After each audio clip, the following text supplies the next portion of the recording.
Hi there, welcome to my channel. I have been watching BookTube for a long time, like a couple years, 3 years, 4 years probably now, and I've wanted to start a channel for a long time and I just never really got around to it.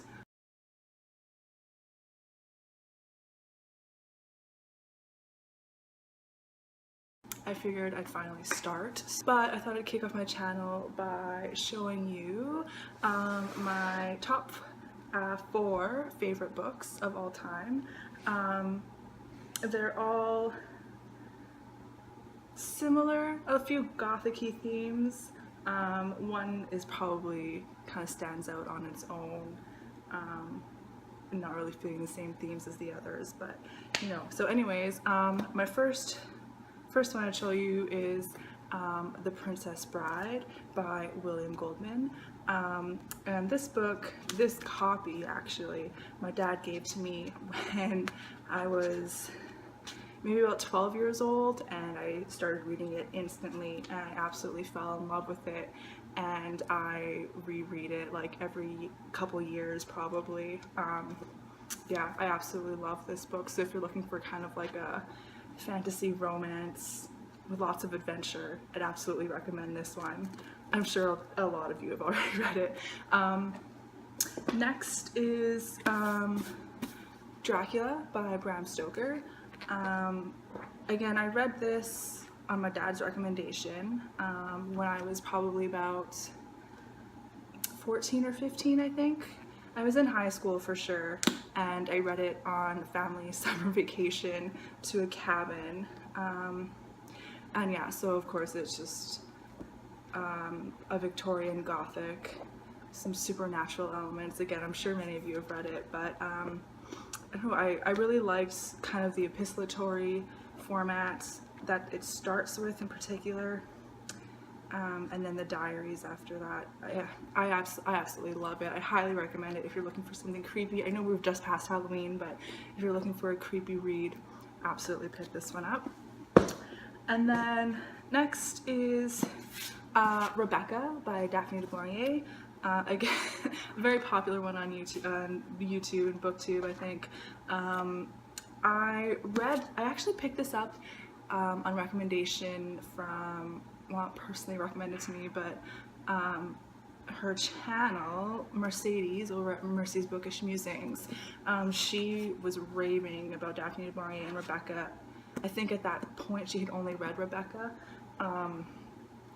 And so I picked it up after listening to her absolutely rave about it, and I loved it. I fell in love with kind of the creepy gothicness of it, the gothic romance element.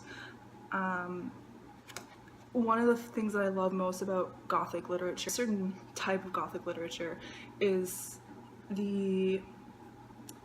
what appears to be supernatural, and it's gets rationalized at the end. I love that. So yeah, I'd absolutely recommend, of course, again, one of my favorites, so Rebecca by Daphne du Maurier. I actually just picked up some more Daphne du Maurier. I read Jamaica Inn, which wasn't my favorite. It's shorter. It took me a while to get through. I didn't like it nearly as much as I liked Rebecca, but I did just pick up another one of hers. What was it? The House on the Strand. So hopefully that one I enjoy more. It seems a little bit more science fiction, so we'll see how that one goes. And then finally, my last favorite is The Monk by Matthew Lewis, and this is just comes in like a sheath here, and so this is the cover. This is a Folio Society edition, so on the spine there, and has a few engraving illustrations in it. So again, this is gothic literature with supernatural element. Like Dracula, it's actually supernatural. It doesn't get explained away in the end. I don't know, I haven't seen this one spoken about a lot on YouTube. If you read a lot of gothic literature, you've probably read it.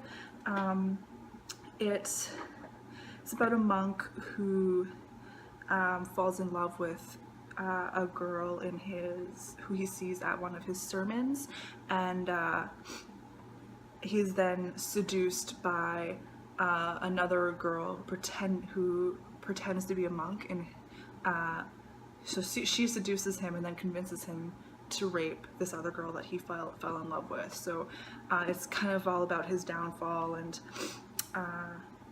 yeah, so I'd highly recommend this one if you're looking for a really kind of religious,